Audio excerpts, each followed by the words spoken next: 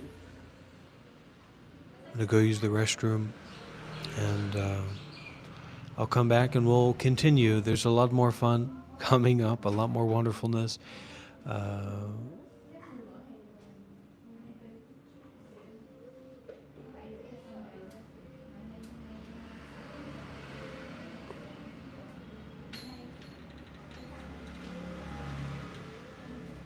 And thank you very much for the flowers and the gifts.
Matt, all I can say is that you're welcome here.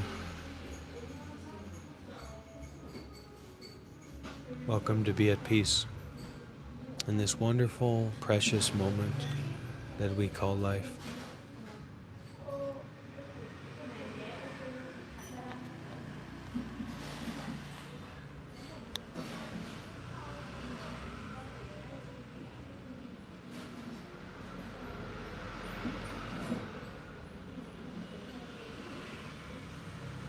Come on, Matt, give me a break. I'm doing my best here. I got dressed up, I put on deodorant, I took a shower, I came out here, I didn't get much sleep last night. I put on my headband.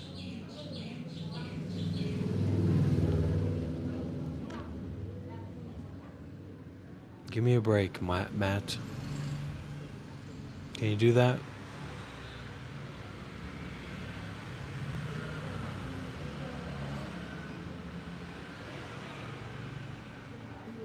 Yeah, there's a few meanderers, there's a few people that stick around and get a little bit familiar.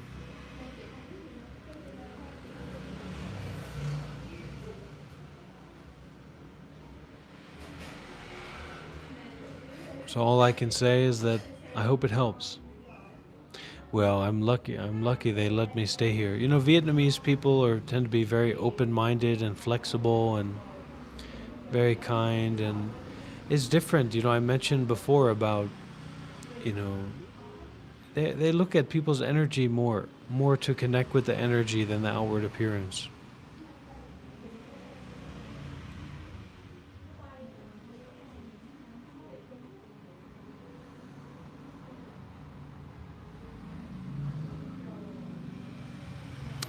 How about dependencies? Allowing happiness to arise without dependencies. There's the hard truth is there's a visceralness of the presentness of the truth or the reality. Like, were you really there yesterday? Were you really there the last time that thing happened? Are you really different now from then? Or is that not actually the same you? So we get into the holosphere, we get closer and closer to the holosphere, and it's there's a magic to it. There's a naturalness to it. There's an effort. There's a effervescent effortlessness to it. You know what I mean? And that's really something to take refuge in. You know, that's something to really have faith in. And then we get ourselves, it's just some people want to be a little bit more fit or a little bit more agile or a little bit more tender or whatever. So we get into these different practices and we do these retreats and what have you, but we don't really do those things. It's just appearances.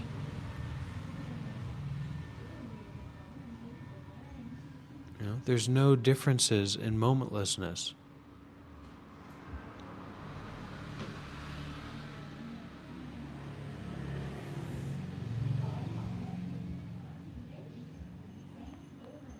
Faith is trust and openness.